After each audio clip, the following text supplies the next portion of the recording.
कोल्हापूर शहर हद्दवाढीचा प्रश्न गेल्या अनेक वर्षांपासून प्रलंबित आहे. कोणत्याही पायाभूत सुविधा उपलब्ध न करता शहराच्या भोवती वाढत चाललेलं नागरिकीकरण धोकादायक ठरते. त्यामुळे कोल्हापूर शहराची टप्प्याटप्प्यानं हद्दवाढ करावी अशी मागणी आज आम आदमी पार्टीचे प्रदेश संघटन सचिव संदीप देसाई यांनी पत्रकार बैठकीत केली आहे.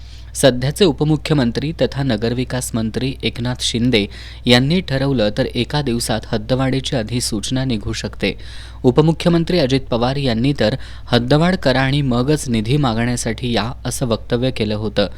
मुख्यमंत्री फडणवीस देखील हद्दवाढीबद्दल सकारात्मक आहेत, असं आमदार राजेश क्षीरसागर यांचं म्हणणं आहे. सत्तेतील तिन्ही प्रमुख नेते जर हद्दवाढ करायला हवी असं म्हणत असतील तर मग नेमकं घोडं अडलंय कुठं, असा सवाल संदीप देसाई यांनी केलाय. हद्दवाढीसाठी निवडणुकीवर बहिष्कार टाकण्याची भाषा करणं हे हास्यास्पद आहे, अशी टीका त्यांनी सत्यजित कदम यांच्यावर नाव न घेता केली.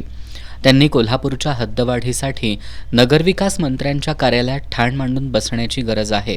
सत्ता तुमची, नगरविकास मंत्री तुमचे, तर मग शहर हद्दवाढीच्या अधिसूचनेसाठी एवढा ताकतुंबा का, असा सवाल उपस्थित करत कोल्हापूर शहराची टप्प्याटप्प्यानं हद्दवाढ करावी अशी मागणी यावेळी संदीप देसाई यांनी केली आहे. सर्वच मंत्र्यांना निवेदनं देऊन सुद्धा कोल्हापूर शहराच्या हद्दवाढीचा कुठंतरी सकारात्मक विचार होतोय, अशी चित्र जे तयार झालं होतं ते आता कुठं पूर्णत्वाला जाईल असं वाटत नाही.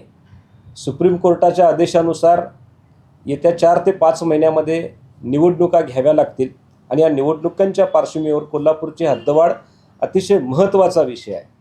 परवाच सत्तेमध्ये असलेल्या एका नगरविकास मंत्र्यांच्या नेत्याने, कोल्हापुरातल्या नेत्याने सांगितलं की कोल्हापूर शहरची हद्दवाढ झाली नाही तर आम्ही निवडणुकांवर बहिष्कार घालू.